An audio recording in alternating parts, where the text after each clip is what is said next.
This lecture is on research methodology. The crux of this presentation is to explain the following components of research methodology. First thing there is research design, the population of study, sample and sampling procedure, instrument for data collection, validity and reliability of instrument, administration of instrument, and then procedure for data analysis. Research design. A research design is a plan or a blueprint for data collection, which specifies how data relating to a given problem should be collected and analyzed. Research design is very important in every research. There cannot be research without a design. It's simply saying that there is a research without a plan for data collection. And without data, findings can never be obtained. So it's important that appropriateness and the suitability of research design be put into consideration by every researcher. The design plays important role in every research. There are different types of research design.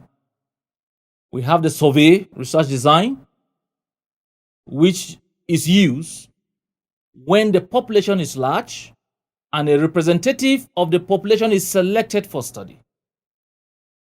And this survey is used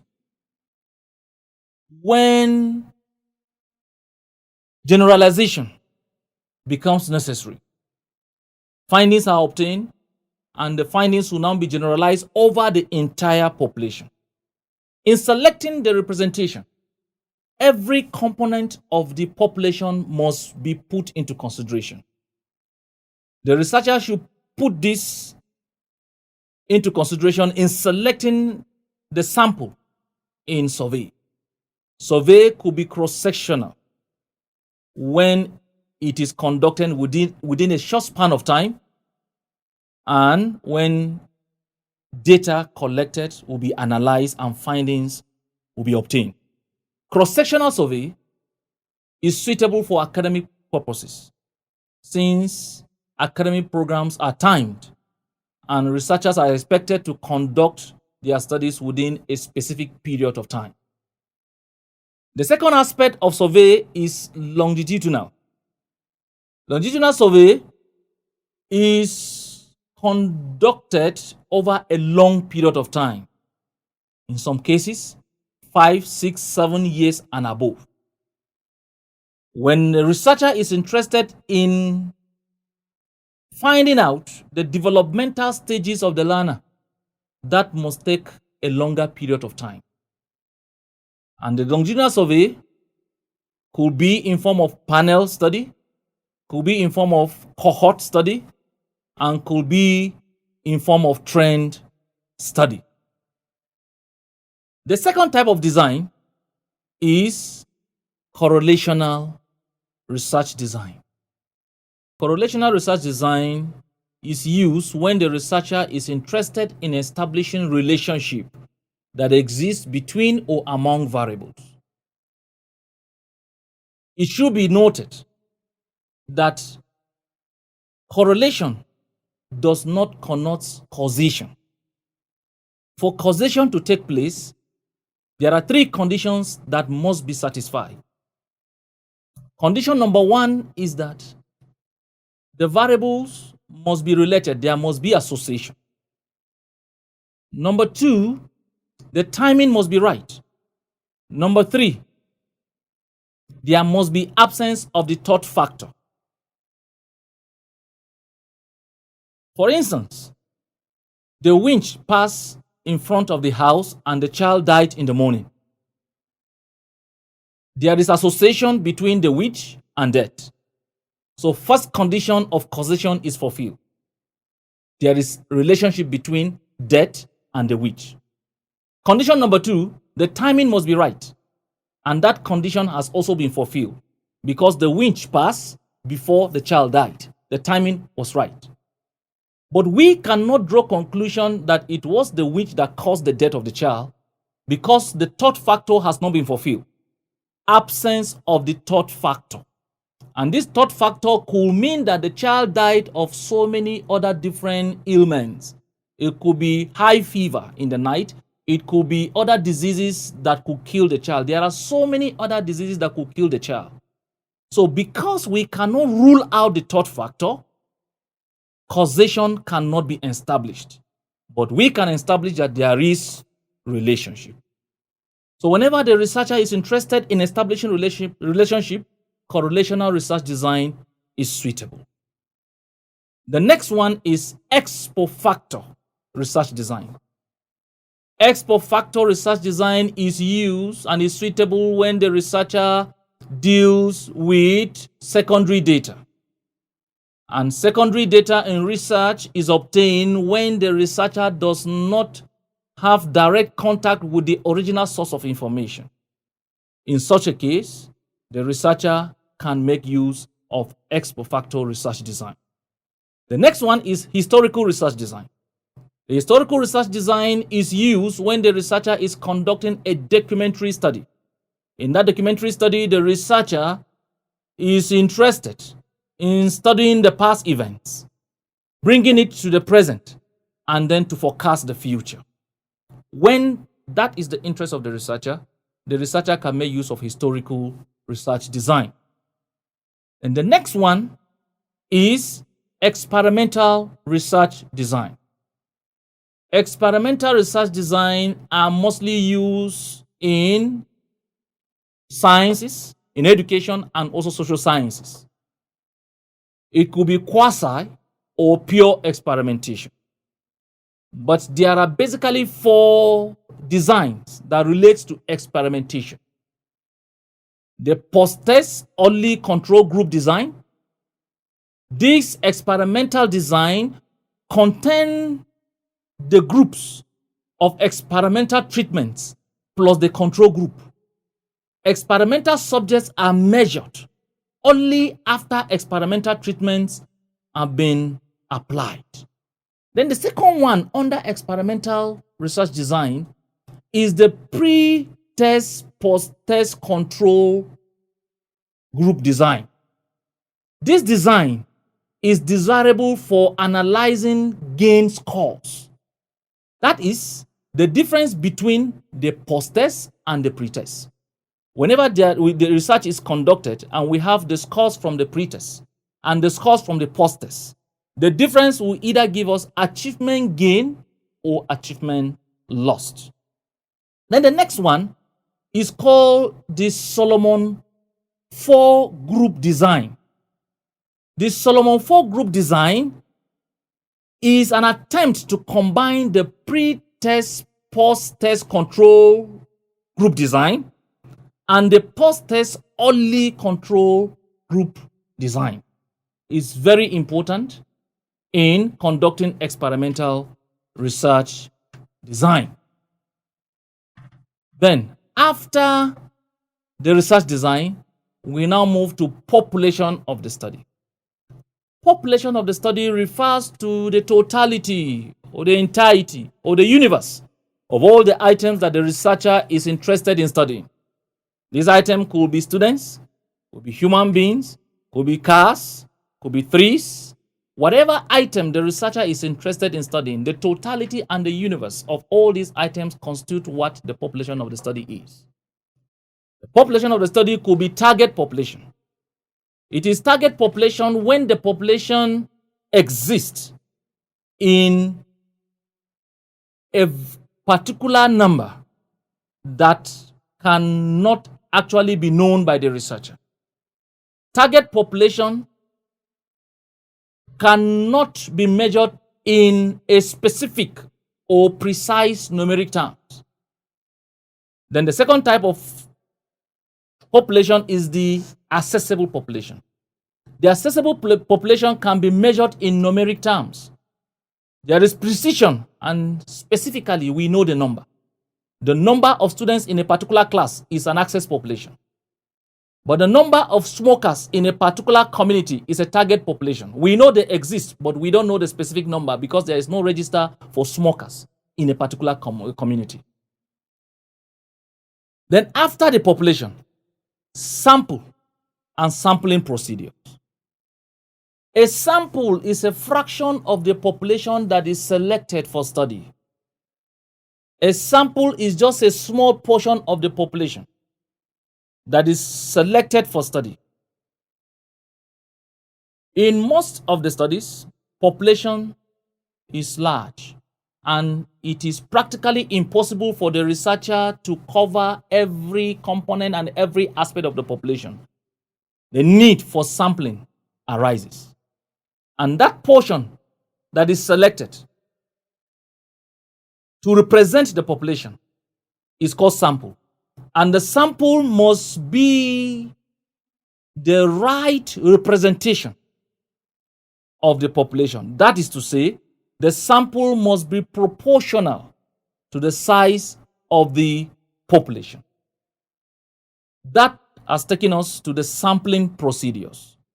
The sampling procedure suggests how can a researcher, what are the methods, what are the procedures that the researcher will use in selecting sample. There are two classifications: the probability sampling procedures and the non-probability sampling procedures. Under the probability sampling procedure, we have what we call the simple random sampling. The random sampling is a sampling procedure that gives respondents equal opportunity of being selected. It's a sampling procedure that gives every member of the population equal chance of being part of the sample, thereby reducing the bias effect that may interfere with the validity and reliability of the study.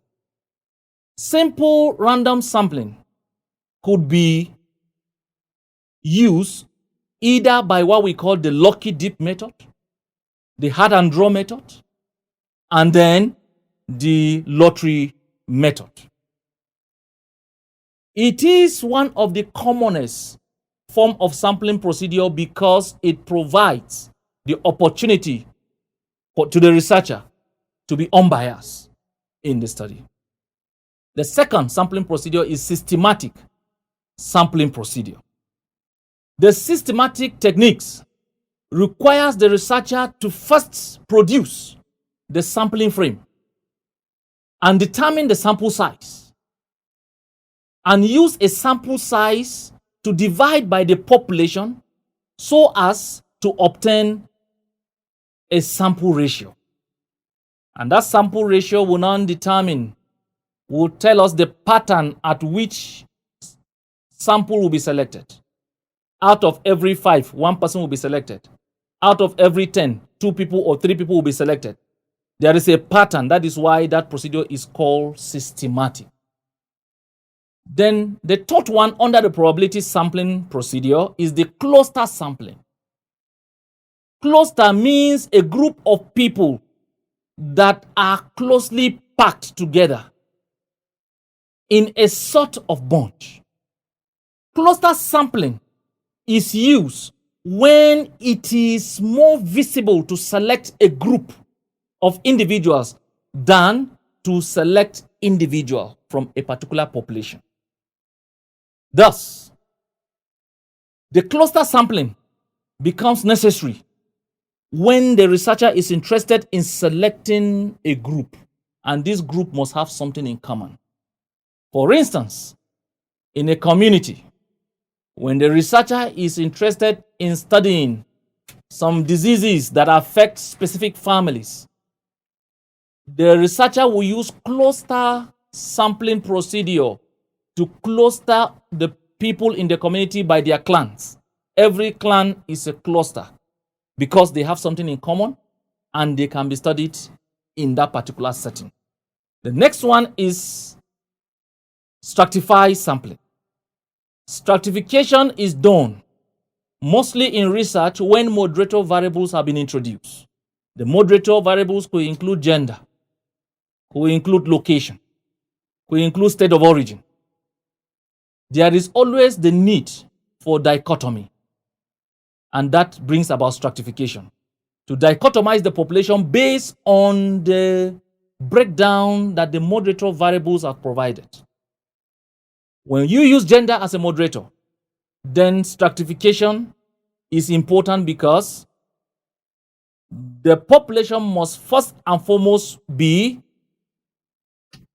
stratified or dichotomized based on male-female dichotomy, which is very important when the moderator variables are introduced. Then the last one under the probability sampling procedure is the multi-stage sampling procedure. It is called multi-stage because it has put into consideration different sampling procedures at different stages. It should be noted that sampling procedures in research can be combined. You can combine 2 or more sampling procedures to get the desired result. And that is why we can have stratified random sampling. That is to say, at a point, the researcher stratifies, and then at a point, the researcher randomizes. So it could be stratified random, and then it can also combine other sampling procedures. When this combination occurs at different stages, it is called multi-stage sampling procedure. Then the known probability sampling procedures. The first one is called the purposive sampling procedure. In this type of sampling, the researcher arbitrarily selects number of subjects for the study in a conviction that they represent a characteristics of the total population. Purposively, the researchers select them for a particular reason, for a particular purpose, and that is why it is called purposive. They manifest something that makes the researcher to purposively select them for that particular study. And the second sampling procedure under the known probability is the convenience sampling procedure. The word convenience refers to circumstances that make things easy and useful and further promote personal comfort even to the researcher. Researchers often draw sample because it is convenient to reach the sample. That is, the decision to select such samples is mainly due to easy accessibility. You can easily access them. It's convenient for the researcher to select them. When it is convenient for the researcher to select sample, we now call it convenience sampling procedure. Then the next one is called quota sampling. This involves selection of certain percentage of the population in a design where several components of the population share some commonalities. This technique is appropriate for pilot study where generalization of findings is not intended. Quota sampling procedure is convenient, cheap, and save time, but require a lot of techniques, a lot of things to be considered in selecting or in controlling the particular quota or the percentage that will be selected. The next one is the volunteer sampling. The word volunteer refers to somebody who opts to do something voluntarily or willingly without pay. Volunteer sampling procedure will imply selecting subjects from a number of population who volunteer to serve as sample. However, researchers should be cautious in accepting volunteer sample because they may interfere with the validity of the study, and the reliability of the study may be affected because they volunteered, they were not selected, and they will not be paid for being part of the sample. After the sampling procedure, then we now move to instrument for data collection. An instrument in research is a tool or device that is carefully prepared for data collection. This instrument could be test or non-test instrument. For the purpose of this presentation, our concern will be on the non-test instrument, which will include questionnaire, interview, observation, sociometrics, data blank, checklists, and so on. Every of these instruments has a procedure of development, a procedure for validation, and a procedure for establishing reliability. But we will discuss the basic factors that must be considered in developing each of these instruments. Whatever instrument the researcher is interested in developing, details of each of these instruments will be presented in the next lecture. But these factors must be considered.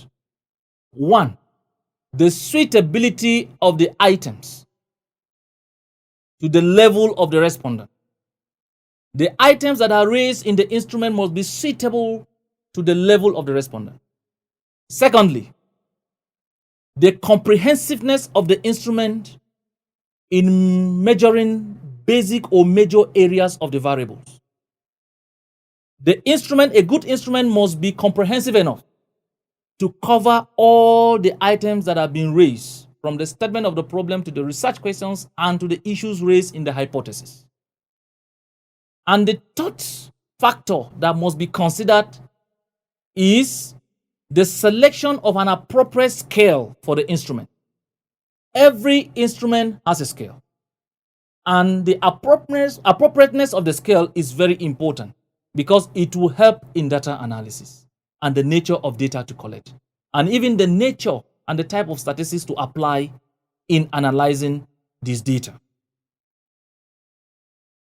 Validity of instrument. Because instrument is very important in research, it defines the nature and the types of data to collect. It defines the reliability and the dependability of the data to collect or to analyze in research. And you will also agree with me that it is from the data that determine the type of analysis that will be conducted and the types of findings that will be obtained. A wrong data, even if analyzed appropriately, will produce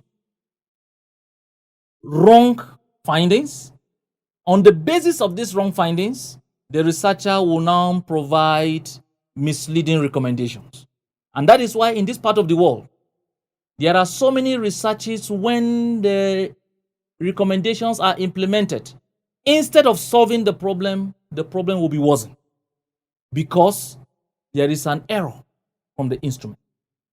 Any error that affects the instrument or any correction that is on the instrument, we call it major correction because it will demand restructuring the instrument, going back to the field to collect data. And because the instrument is important, there is need to ensure that the instrument is valid.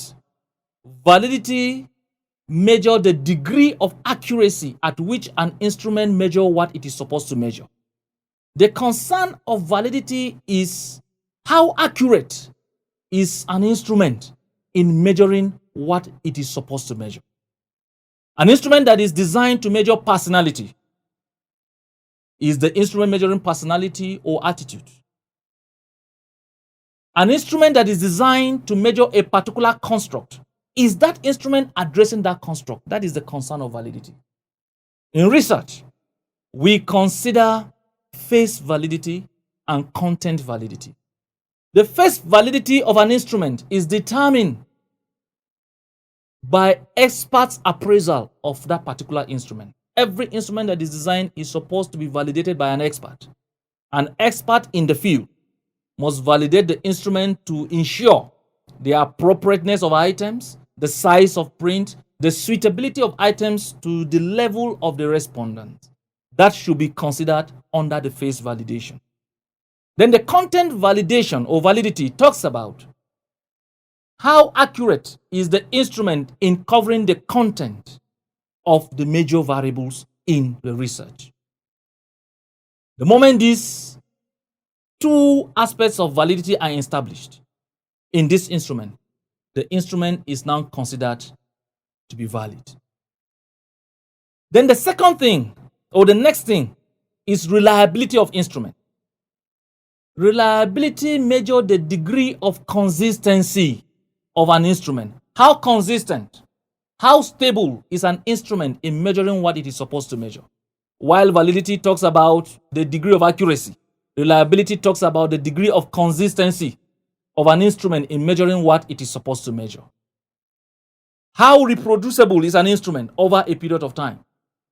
When a teacher, for instance, administers an achievement test and students scored 8/10, would that test be able to reproduce the same or similar score over a period of time? That is a concern of reliability. How consistent is an instrument? How reproducible is a particular instrument? Reliability of an instrument is obtained through the process of pilot study, or what we call trial testing. And this trial testing is conducted on a small portion of the population that is not part of the sample. That is to say, when a population exists and a portion of that population is selected for study, that other portion that is not used for the study could be used for trial testing. So the trial testing or the pilot study can now be conducted on a small portion of the population that is not part of the sample of the study. And the moment the reliability is conducted, is now tested using, there are different methods of computing the reliability. We have the split half method. We have the test-retest. We have the Kuda-Richardson method, and so on. There are different methods of establishing or computing the reliability of an instrument. And the index ranges from 0 to 1. The more the index of reliability approaches 1, the better for the instrument. If the instrument has a very high reliability, then that instrument must have a value that is closer to 1. The closer to 1, the better for the instrument. After reliability, then the administration of the instrument. The administration of the instrument talks about how do the researcher intend to administer the instrument. Is it by face-to-face interaction? Is it through posts? Is it through the internet? There are so many options of administration of instrument. However, the researcher is expected to select a particular method of administration of instrument that is suitable depending on the nature of study and the nature of the respondents. Where the researcher is dealing with respondents that are not computer literate, the internet option is a bad option. The researcher must be able to select an option that will reduce the mortality of the return of completed instruments for analysis. During the administration of instrument, the researcher must establish all the ethical assurances, and the confidence of the respondents must be raised so that valid and reliable information will be collected. After the administration of instrument, and these instruments are collected, the next thing will now be how to analyze the data. An analysis of data, depending on the nature of data that is collected. When the nature of data is non-parametric in nature, then non-parametric measures can now be used, like the chi-square, like the Mann-Whitney U test, like the Kruskal-Wallis statistics. But when the data is parametric in nature, then parametric analysis like the t-test, the z-test, the f-test, the ANCOVA can now be used to analyze the data. Now, in data analysis, it's important to note that research questions are mostly analyzed using descriptive measures. Descriptive measures could mean the measures of centrality, the mean, the mode, and the median. The mean could be weighted mean, could be geometric mean, could be harmonic mean, and could be the weighted mean. Then it can also, the researcher can also use the measures of spread, the range, the variance, and especially the standard deviation. So in most descriptive analysis, the researcher is expected to use the mean and then the standard deviation. The mean is very important because it is a representative of all the items in a particular distribution.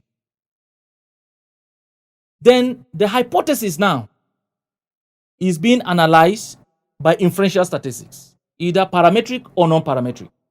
And that is why the concern of the researcher in drawing conclusions should be on the findings that are drawn from the testing of hypotheses, because hypotheses are considered superior even by the nature of analysis that are conducted on them. The researcher is not expected to draw conclusions from descriptive analysis, but conclusions are supposed to be drawn from inferential analysis so that meaningful findings and meaningful conclusions and recommendations will be provided. By way of recap, this presentation has covered the basic issues that relates to research design, the population of the study, sample and sampling procedures, instrument for data collection, validity and reliability of instruments, administration of instruments, and procedure for data analysis.